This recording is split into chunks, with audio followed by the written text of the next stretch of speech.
What's going on, everybody? It is 2019. I've uploaded absolutely nothing this year because I've been real busy. The reason for that is because I work for a cycling apparel brand, Spin Cycle Clothing. I'll leave a link in the description below, and that's been taking up a lot of my time. But I'm back. I'm gonna start making videos more often now, and I'm gonna kick things off with the strangest, kind of craziest GPS I've reviewed ever. It is the Xplova X5 Evo. And it's got some pretty interesting stuff going on.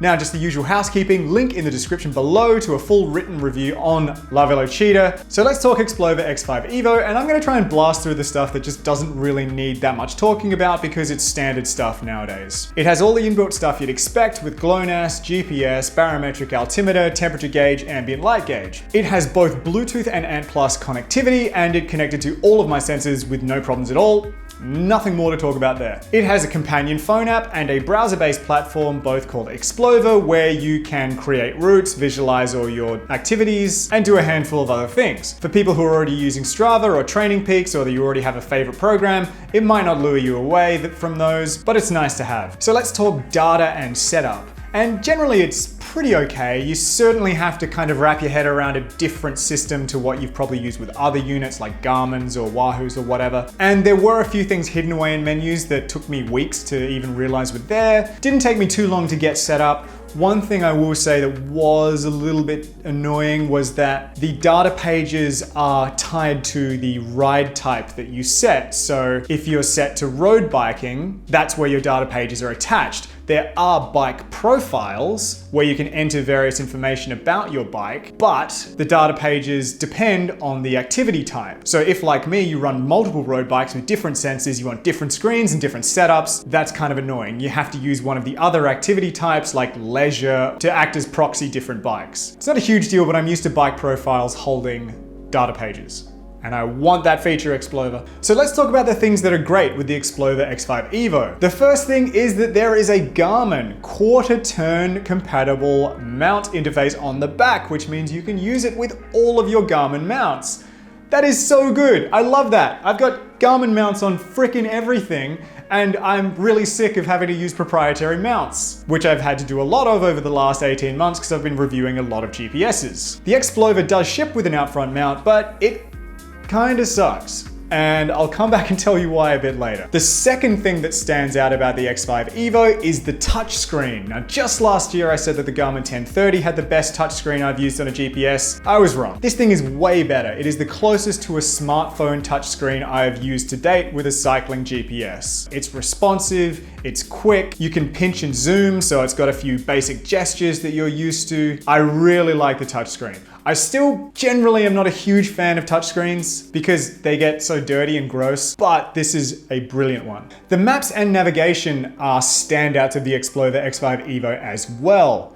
They use OpenStreetMaps, and you can, through the device, once it's connected to your phone, download almost the entire world of maps for free. They are high quality, they are comprehensive, they look great, and they're free. Seriously impressive stuff. The whole world isn't available because there's some spots where they just mustn't have mapping data, but it's most of it.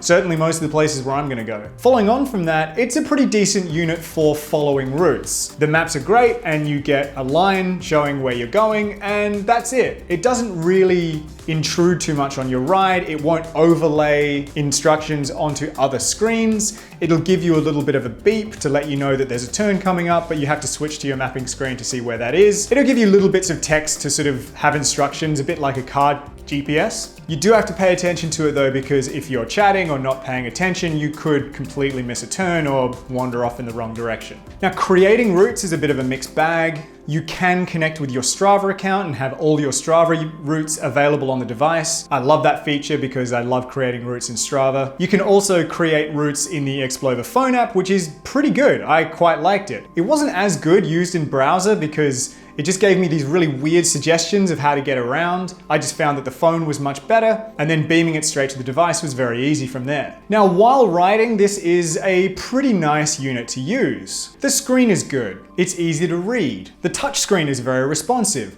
The maps are excellent. And everything is done super quickly because there's so much RAM on this thing. 8 gigs of RAM plus that 1 gig of flash RAM means that everything happens without lag. So scrolling around the maps is super fast, switching between pages is super fast. It's just a nice unit to use. The buttons are sort of wired and spaced out, so you're never gonna hit the wrong one. The biggest problem is that it's kind of a bit ugly. Now it's time to talk about the show-stopping technology, the camera. And before we kick off, I want you to have the right expectations with it. This is not meant to be an action camera replacement. It is inside a cycling GPS.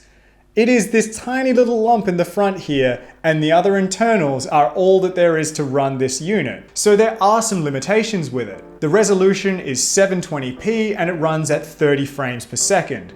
There is an inbuilt microphone and it gives you a 120-degree field of view. To operate the camera, there's a few options. There's a manual mode where you just hit the record button and it'll start recording. The top third of the screen will then flick over to be a preview of what you're filming with a little counter saying how long you've been filming for. Hit record again and it'll stop. There is also an automatic recording option that you can tie to certain parameters. So you can tell the unit to record if you are hitting a certain gradient, if you're hitting a certain speed, or if you're hitting a certain heart rate. The unit will fire up and film for a set number of seconds, and then once that time is finished, it'll stop recording. So let's talk about the footage, and it really ranges from pretty decent to pretty awful, depending on 3 things. First is the quality of the mount you're using. Second is the quality of the road. And third is the amount of light. If you are riding with a good, rigid mount on a fairly smooth road, when the sun is high in the sky, it actually comes out pretty decent. Again, 720p, 30 frames. It's not meant to be played on an IMAX screen. But as you can see, it captures some relatively smooth footage. It's perfectly appropriate for you to direct upload to Facebook or Instagram. You could use it for YouTube, it looks fine on a phone, but it's not a GoPro. So now let's go back to the Xplova mount that I talked about earlier, and it is not really good enough for a unit that has a camera in it. It is flexy, it vibrates a lot. It is highly susceptible to road conditions, so bumps and vibrations, just coarse road surfaces.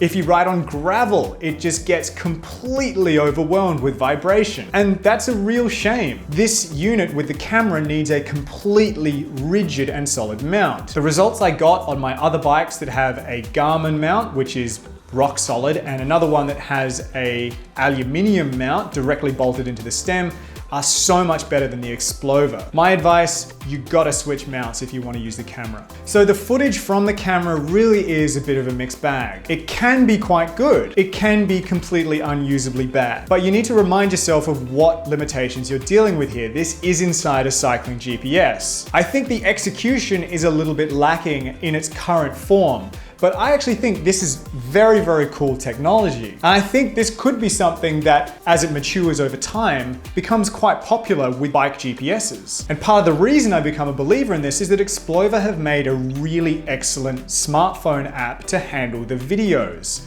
So you can easily export from your device to your phone using the Wi-Fi hotspot connectivity. Now that is a weird sort of connection protocol and not one that I've seen before with a bike GPS, but it makes a lot of sense because you're transferring video files from GPS to phone.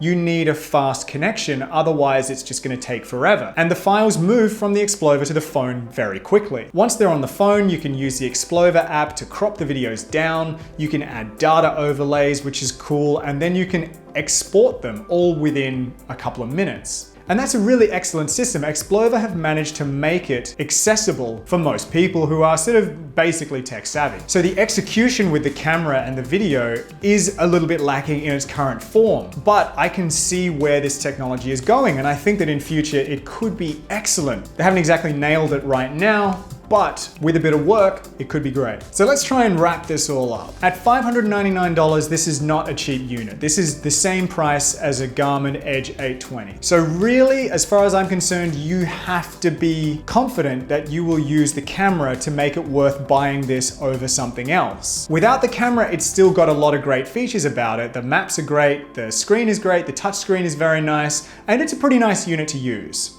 But without the camera, it's just a very expensive unit that does roughly the same as what a lot of cheaper units do. If you are the kind of person who is interested in the camera's capabilities and you are willing to accept the limitations that this generation of the unit has, then go for it. And that's kind of why I say that this is the strangest GPS I've ever used. It's actually pushing the boundaries of what a cycling GPS can do. A lot of the rest of the market is just focusing on refining what Garmin have already done. But Xplova has actually tried to do something new and different here, and I'm really happy to see that. And I want to see more of this sort of thinking from cycling GPS makers in future. There's a lot about this unit that's great. There's a lot about this unit that needs work. One thing's for sure though, I am absolutely looking forward to seeing where Xplova takes their units in future. Another generation for this technology to mature, and I think that this could be very, very cool. And that's where I'm gonna leave it. Let me know if you've got any questions. Stick around, I've got a whole channel full of videos about really nerdy stuff.